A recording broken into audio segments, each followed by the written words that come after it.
Ukraine teriiwo kitundu kya Russia. Ekirala n'ategeeza bannansi ba Russia kuba kati anoonya obuwagizi bwabwe, yali anoonya obuwagizi bwabwe mu lutalo luno nti bannabyabufuzi ne bannamagye kati bali mabega wange ne kati neetaaga n'abantu ba bulijjo okumanya nti olutalo lwendiko lubagasa. Nabaga nti Soviet Union okugwa y'ensobi ekyasinze obunene mu byafaayo by'olukalu lwa Bulaaya.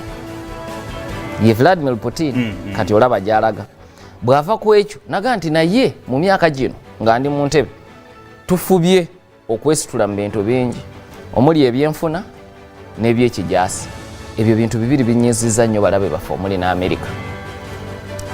Naga nti kakati nnyina bye nteekateeka okukola bye mugenda okuwulira mu nnaku entono bijja kutuleetera okututeekako obukwakkulizo naye mube bagumu ne bwe sande bikoze era bwandize era obukwakkulizo bwandize kubanga batuwalana. So kino kikulaga nti Putin kino akyetegekedde tekimuguddeeko bugu kubanga si mwetegefu kukkiriza Ukraine kuyingira NATO n'Abamerika ne banywanyi baabwe kwongera kuteeka wano byakulwanyisa ebiteeka ebyokwerinda bye.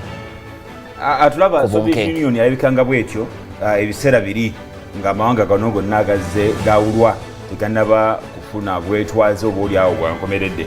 Awo tulaze nti Putin atya Ukraine ogenda mu NATO kuba kiwa ebbeetu Abamerika n'abalala okuleeta ebyokulwanyisa obbirinaanya Russia. Kituufu kubanga ekisooka ky'olina okujjukira nti ekitandisa NATO kwali kulwana na Soviet Union era NATO olwo olutalo n'erumega. Soviet Union bwesaanawo mu 1991. So buli lwagirengera yeeraliikirira era kyekirwa kimukwogerako okwo kwe mbadde nkutemeratemeramu atulaba. Yakozesa ebigambo ebiraga nti kye balimu mu kiseera kino bo ng'Abarussia omuzungu kyayita existential threat, kufa na kuwona. Bwe tutabaako na kye tukola fe ab'omulembe guno mu Russia tusaanyeewo. N'olwekyo yessaawa twerwaneko okwetaasa kubanga muntu ayinza okubuuza NATO agityako ki? NATO etteeka erigitondawo mulimu ennyinga ey'okutaano. Ennyinga ey'okutaano egamba nti memba yenna owa NATO singa alumbibwa kati mulimu bamemba 30 naye singa omu ku bo alumbibwa bonna 30 baba balumbiddwa. So tewabaawo nakubaganya birowoozo ku kukulumba gwalumbye memba bajja 30 gwomu bakulumba ne bakukuba butereevu. Era singa Ukraine yabadde mu NATO kati singa kano watandise dde okuwulira ebikompola nabyo ebigwa Moscow ebigwa St Petersburg. Kakati Russia egamba nti eyo embeera katugitangire nga bukyali kuba kati waakiri kalekaleko.